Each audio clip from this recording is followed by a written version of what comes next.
اللہ اللہ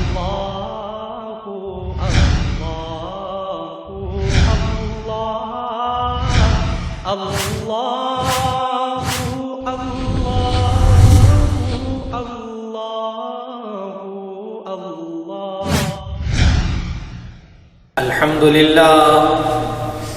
الحمد لله نحمده ونستعينه ونستغفره ونؤمن به ونتوكل عليه ونعوذ بالله من شرور أنفسنا ومن سيئات أعمالنا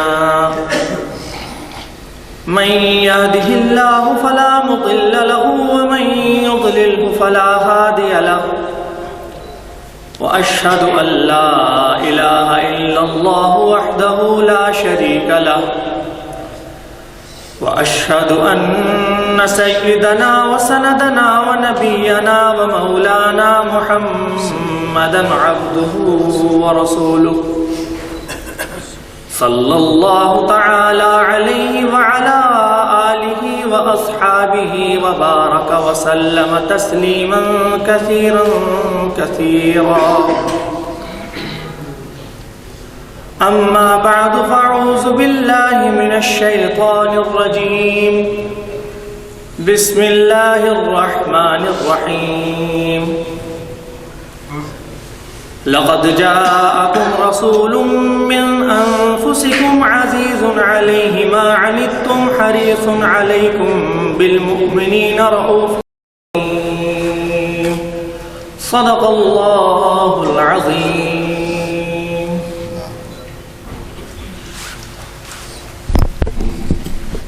بزرگان محترم، برادران عزیز، السلام علیکم ورحمۃ اللہ وبرکاتہ. میرے لیے یہ بڑی سعادت کی بات ہے کہ سیرت النبی سرور دو عالم صلی اللہ علیہ وسلم کے عنوان سے منعقد کی گئی یہ محفل، جس میں میں اور آپ ہم سب شریک ہیں، میرے لیے بھی باعث سعادت ہے، آپ کے لیے بھی باعث سعادت ہے. حقیقت یہ ہے کہ جناب نبی کریم سرور دو عالم صلی اللہ علیہ وسلم کی ذات اقدس پر جتنا لکھا گیا، نبی کریم صلی اللہ علیہ وسلم کی ذات اقدس پر جتنا کہا گیا، جتنا اس موضوع کو بیان کیا گیا اور کیا جاتا رہے گا تا قیامت، لیکن رسول اللہ صلی اللہ علیہ وسلم کی شان کے اعتبار سے آپ علیہ السلام کی شان اتنی بلند ہے کہ قیامت تک سب اگر اس کا تذکرہ کرتے رہیں تب بھی یہ آپ صلی اللہ علیہ وسلم کی شان کے مطابق نہایت کم ہے. سبحان اللہ. 23 سال کی مختصر سی مدت، صرف اور صرف 23 سال، لیکن جزیرہ عرب کی کایا پلٹ ڈالی جناب رسول اللہ صلی اللہ علیہ وسلم نے. بے شک بے شک. اور اس مختصر مدت میں اتنا بڑا انقلاب پیدا کر لینا، یہ وہ کام تھا کہ وہ لوگ بھی انگوش بدندہ رہ گئے، حیران رہ گئے، ورطۂ حیرت میں پڑ گئے، جو رسول اللہ صلی اللہ علیہ وسلم کے مشن کے خلاف تھے. وہ لوگ بھی انگوش بدندہ رہ گئے کہ یہ 23 سال کی مختصر مدت میں کیسے انقلاب برپا ہو گیا. دنیا میں انقلاب آتے رہے لیکن وقت لگتا ہے، اور وقت بھی معمولی نہیں، صدیاں لگ جاتی ہیں. لیکن یہ کیسا انقلاب ہے کہ وہ قوم جو عرب کے بدو تھے، ایک دوسرے کے خون کے پیاسے تھے، وہ آپس میں گلے مل جاتے. جہاں ظلم و بربریت کی مثالیں قائم کی جاتی تھیں، وہاں پر عدل و انصاف کی شمع روشن ہونی شروع ہو جاتی ہے. جہاں پر ایک دوسرے کے خلاف ننگی تلواریں ہر وقت ٹکرایا کرتی تھی، وہاں اخوت و بھائی چارے کے درس ہونا شروع ہو جاتے ہیں۔ یہ کیسا انقلاب ہے، سب ڈر گئے، سب حیران کہ معاملہ کیا ہے۔ لیکن حقیقت یہ ہے کہ اس میں جناب نبی کریم صلی اللہ علیہ وسلم کی اتنی خوبیاں شامل ہیں، اتنی صفات شامل ہیں کہ قیامت تک اس کو بیان کرے تو بیان نہیں ہو سکے، اتنی صفات اس میں شامل ہیں۔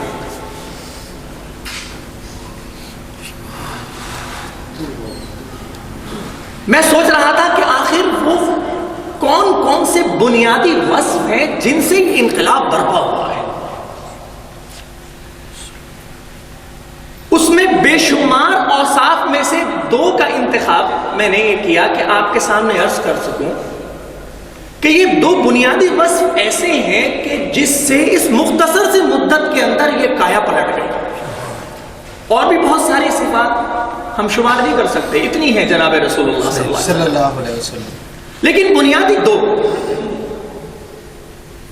ان میں سے ایک ہے آپ علیہ السلام کی نرم خوئی، تحمل و برداشت اور رحم دلی۔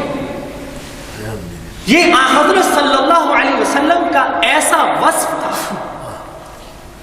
کہ اس نے مشکل سے مشکل دور کو بھی، مشکل سے مشکل وقت کو بھی، کٹھن سے کٹھن اوقات کو بھی سہل بنا دیا۔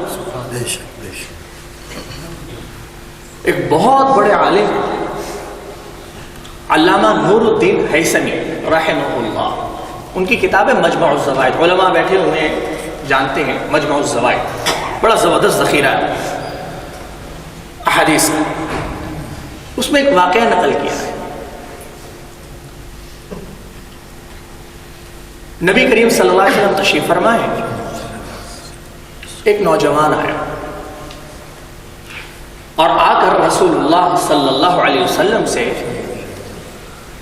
عرض کیا کہ یا رسول اللہ، آپ مجھے بدکاری کی اجازت دے دیجیے۔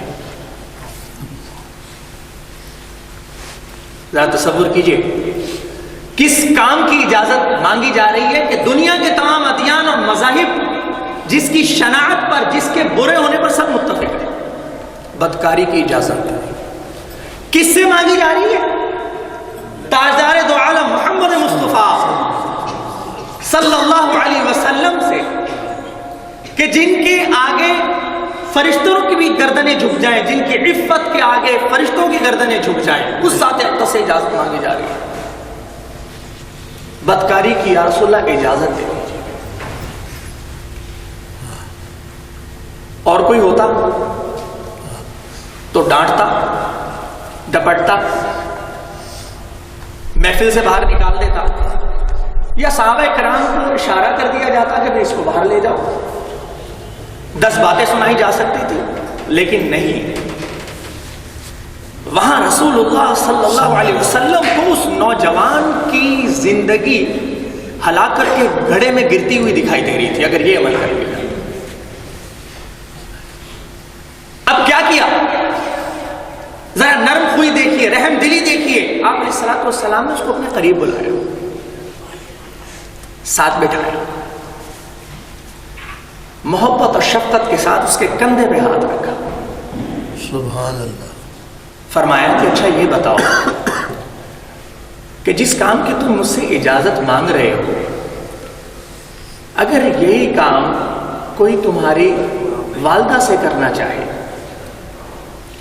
تو کیا تم اس کو برداشت کر لو؟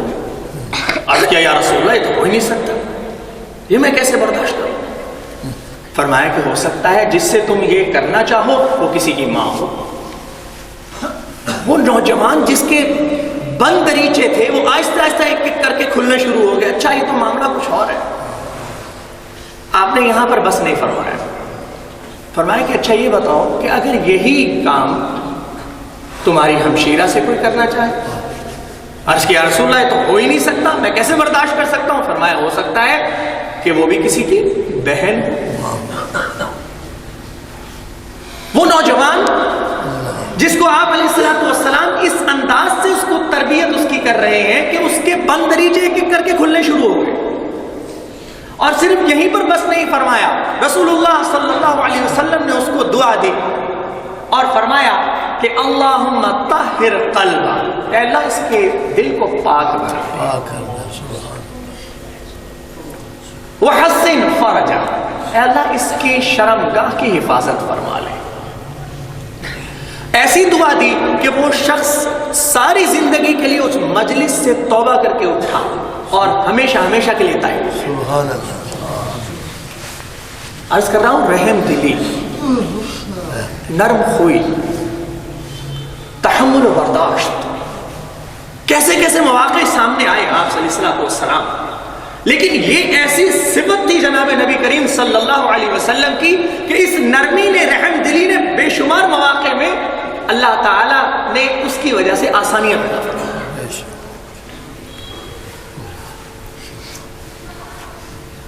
ایک تو یہ وصف میں نے عرض کیا, دو بنیادی وصف جو ذہن میں آ رہے تھے وہ آپ کے سامنے عرض کر رہا ہوں. اور دوسرا جو وصف ہے اس کو ذرا سا تفصیل کے ساتھ عرض کروں گا.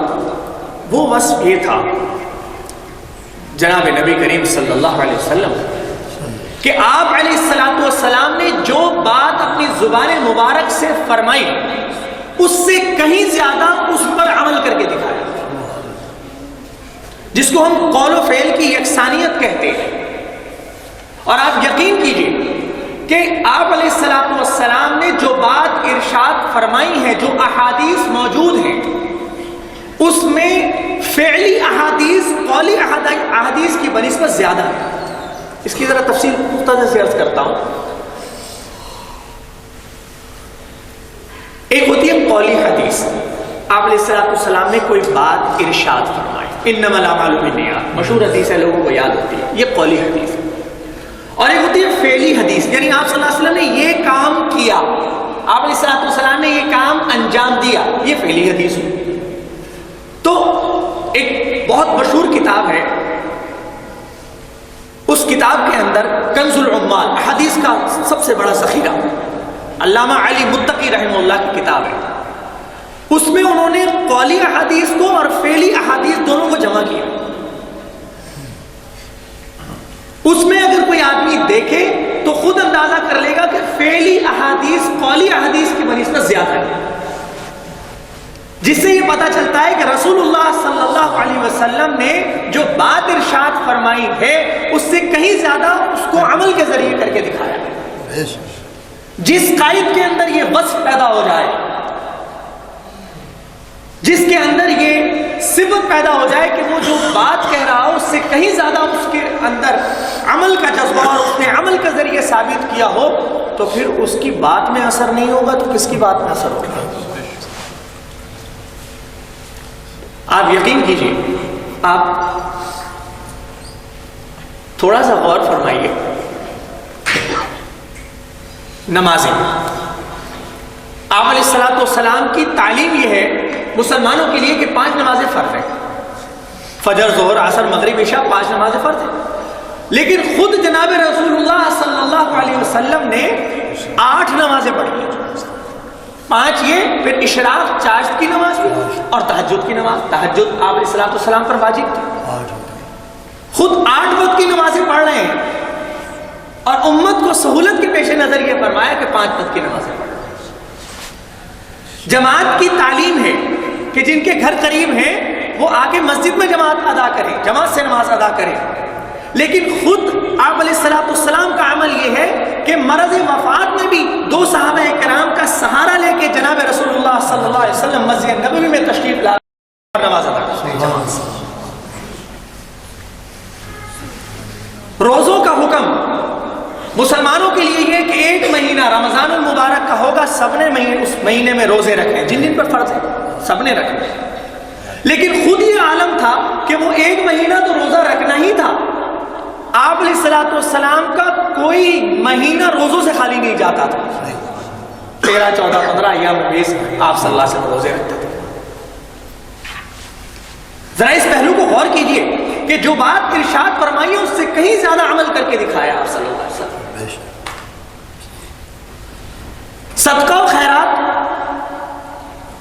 صرف تعلیم ہی نہیں دی، کر کے دکھایا۔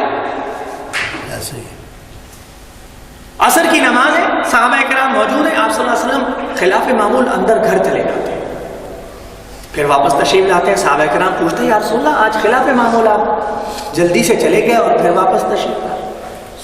فرمایا کہ مجھے یاد آیا کہ کچھ سونے کا ٹکڑا گھر کے اندر موجود تھا، مجھے حیا آئی کہ گھر میں سونے کا ٹکڑا موجود ہے اور میں ادھر مسجد میں ہوں، اس کو صدقہ کر کے بھیجتے ہیں آپ صلی اللہ علیہ وسلم۔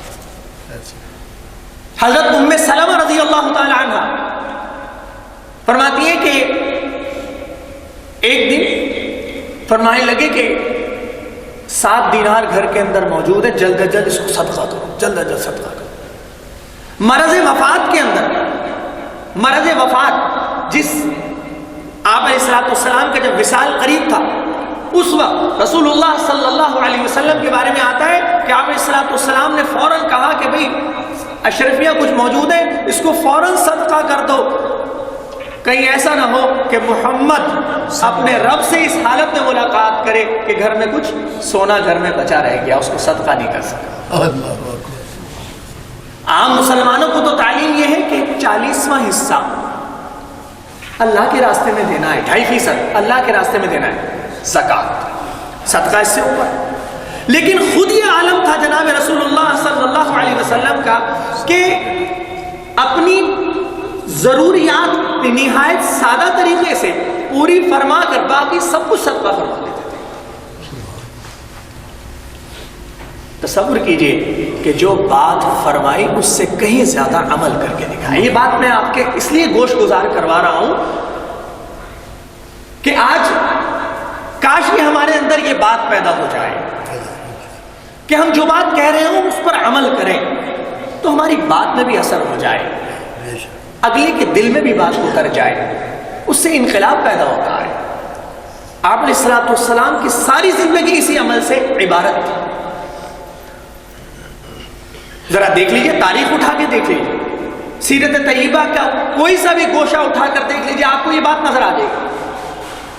قول سے زیادہ عمل ہے جناب رسول اللہ صلی اللہ علیہ وسلم، صرف میری تعلیم نہیں ہے، عمل کر کے دکھایا آپ علیہ السلام نے۔ اب دیکھیے، زہد و قناعت کی تعلیم بہت سے لوگ دیتے رہے، لیکن آپ علیہ السلام غزوہ خندق کا موقع ہے، خندق کی کھدائی ہو رہی ہے، مسلمانوں کے پاس گزر بسر کی اشیاء بھی موجود نہیں ہیں، کھانے پینے کی قلت ہے۔ ایک صحابی آتے ہیں، یا رسول اللہ میں نے پیٹ پر پتھر باندھا ہوا ہے۔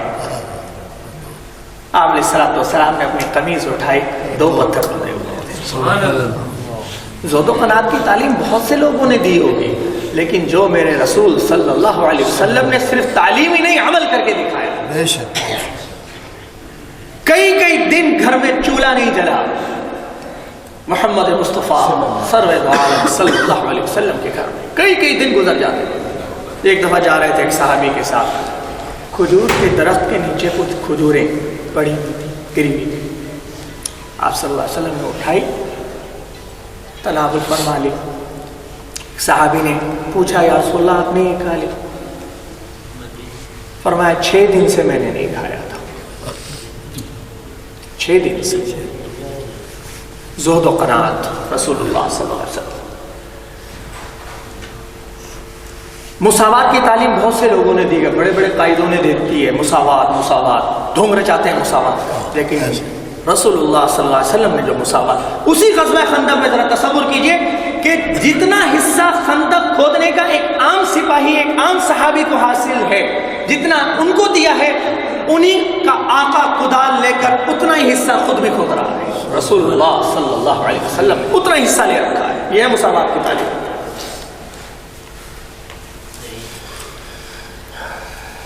ایثار کا لفظ بہت سے لوگ بھگارتے ہیں، بہت سے لوگ کہتے ہیں ایثار ایثار، قائدین نے پتہ نہیں، دنیا کے جو لوگ قائد ہوتے ہیں انہوں نے کہا ہوگا، لیکن محمد مصطفیٰ صلی اللہ علیہ وسلم نے جس طرح ایثار کا لفظ صرف کہا ہی نہیں، کہیں زیادہ اس سے کر کے دکھایا۔ حضرت فاطمہ رضی اللہ تعالیٰ عنہ، چہیتی لاڈلی صاحبزادی عرب کی نہیں دونوں جہانوں کی شہزادی حضرت فاطمہ رضی اللہ تعالیٰ. چکی پیستے پیستے ہاتھ گھس گئے, چھالے پڑ گئے. اپنے والد کو کہے کہ کوئی خادمہ مل جائے. ارشاد ہوا ابھی جو صفہ کے طلباء ہیں, جو صفہ کے طلباء ہیں, حدیث سیکھ رہے ہیں, قرآن سیکھ رہے ہیں, ان کے لیے ابھی انتظام نہیں ہوا. جب تک ان کا انتظام نہیں ہوگا اس وقت تک تمہیں بھی نہیں دوں گا. تصور کیجیے اثار, یہ اثار ہے چہیتی صاحبزادی فاطمہ رضی اللہ تعالیٰ. جس عنوان کو دیکھ لیجئے آپ, وہاں آپ کو یہ نظر آئے گا کہ عمل کہیں زیادہ ہے جناب رسول اللہ صلی اللہ علیہ وسلم کا. اسی کام نے, اسی فعل نے انقلاب برپا کر دیا پوری دنیا کے اندر, کایا پلٹ ڈالی. معاہدے کی پاسداری, جو معاہدہ کیا جائے اس پر عمل درآمد. اس عنوان کو بہت سے لوگوں نے بیان کیا ہوگا, اس کا فلسفہ بہت سے لوگوں نے بیان کیا ہوگا, لیکن جناب رسول اللہ صلی اللہ علیہ وسلم نے جس طرح اس کو اپنے عمل سے ثابت کر کے دکھایا, دنیا میں اس کی مثال نہیں ملتی. مشہور صحابی حضرت حذیفہ رضی اللہ عنہ, یہ وہ صحابی ہے جو رسول اللہ صلی اللہ علیہ وسلم کے رازدار صحابی تھے.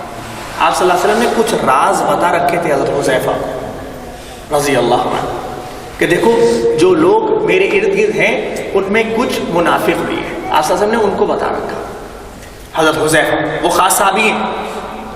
چنانچہ صحابہ کرام کہتے ہیں ہم حضرت حذیفہ کو دیکھا کرتے تھے کہ جس کے جنازے میں وہ شرکت کر رہے ہیں ہم سب جایا کرتے تھے, اور جس کے جنازے سے وہ بچتے تھے ہم سب بھی بچ جاتے تھے کہ کسی کوئی منافق ہے جس نے اسلام کا لبادہ اوڑا ہوا تھا اور اب مر گیا. حضرت حذیفہ بھی اس کے جنازے میں شریک نہیں ہوتے تھے. یہ وہ رازدار صحابی ہیں حضرت حذیفہ رضی اللہ عنہ. جنگ بدر کا موقع ہے, غزوہ بدر. اب غزوہ بدر اپنے والد کے ساتھ حضرت یمان, ان کے والد تھے حذیفہ, حذیفہ بن یمان, دونوں باپ بیٹا دونوں چلے تاکہ رسول اللہ صلی اللہ علیہ وسلم کی جماعت میں شریک ہو جائیں گے اور جہاد میں بھی شریک ہوں گے. درمیان میں ابو جہل نے پکڑ لیا, روک لیا. کہاں جا رہے ہو؟ غلط بیانی ہو نہیں سکتی تھی, زبان سے نکلنا ہے تو سچ نکلنا ہے. ہم محمد صلی اللہ علیہ وسلم کے پاس جا رہے ہیں. اس نے کہا اچھا وہاں جاؤ گے تو ابھی ہمارے خلاف لڑو گے, ہمارے خلاف برسر پیکار ہوگے, اس طرح تو ہم تمہیں جانے نہیں دیں گے.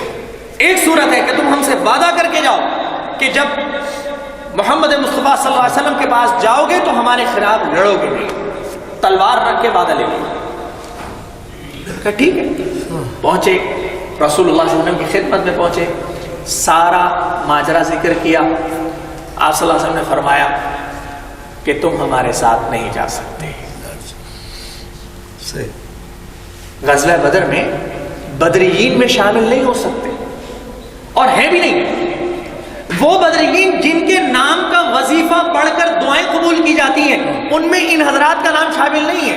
لیکن رسول اللہ صلی اللہ علیہ وسلم کا ذرا عمل دیکھیے کہ معاہدے کی پاسداری آپ صلی اللہ علیہ وسلم نے فرمایا صرف مسلمان سے نہیں کافر سے بھی اگر کی ہوئی ہو تو بھی وہ معاہدے کی پاسداری ہے. شریعت کا حکم ہے کہ اس کے خلاف ورزی نہ کی جائے, لہٰذا عمل کے ذریعے آپ صلی اللہ علیہ وسلم نے یہ کر کے دکھایا. وہ اسماء البدرین میں ان کا نام شامل نہیں ہے, لیکن آپ علیہ الصلوۃ والسلام نے ایک تعلیم اور سبق زندہ کر دیا کہ معاہدہ جس سے بھی ہو اس کو پورا کرنا مسلمان کا شیوا ہے. سبحان اللہ. یہ منافق ہوتا ہے اذا وعد اخلف, جب وعدہ کرتا تو وعدہ خلافی کرتا ہے. مومن کا شیوا نہیں ہے کہ وہ وعدہ کرے اور وعدہ کے خلاف ورزی کرتا ہے. کون سا ایسا شعبہ ہے, کون سا ایسا وصف ہے, کون سی ایسی تعلیم ہے جس کو نبی کریم صلی اللہ علیہ وسلم نے اپنی زبان مبارک سے ادا کیا ہو اور اس پر عمل نہ کر کے دکھایا؟ اے کاش کہ ہمارے اندر یہ بات پیدا ہو جائے. یہ دو صفات, بہت ساری صفات ہیں, احاطہ ناممکن ہے, شمار ناممکن ہے, لیکن کم از کم یہ دو صفات پیدا ہو جائیں. کاش کہ ہمارے اندر نرم دلی پیدا ہو جائے, رحم دلی پیدا ہو جائے, جس کو آپ صلی اللہ علیہ وسلم نے فرمایا کہ رحم دلی, نرمی جس چیز میں آتی ہے زینت بخش دیتی ہے, اور جہاں سے نکل جاتی ہے وہاں زینت ختم ہو جاتی ہے. اور کاش ہمارے اندر یہ وصف بھی پیدا ہو جائے کہ جو بات ہم کہہ رہے ہوں اللہ تعالیٰ ہمیں اس کے عمل سے بھی مزین فرما دے، قول و فعل میں ہمارے یکسانیت پیدا ہو جائے۔ یہ دو باتیں آپ علیہ الصلوۃ والسلام کے ایسے وصف جو میں نے ذہن میں سوچے اور آپ کے سامنے عرض کیے۔ دعا یہ ہے کہ اللہ تعالیٰ ہم سب کو بھی یہ وصف عطا فرما دے۔ بس اسی پر اپنی بات پوری کرتا ہوں اور اس دعا کے ساتھ کہ اللہ تبارک و تعالیٰ ہماری اس بیٹھنے کو، اس بات کو، اس محفل کو اپنی بارگاہ میں قبول و منظور فرما لے اور ہمیں سب کو اس کا اجر عظیم عطا فرما دے۔ وآخر دعوانا ان الحمد للہ۔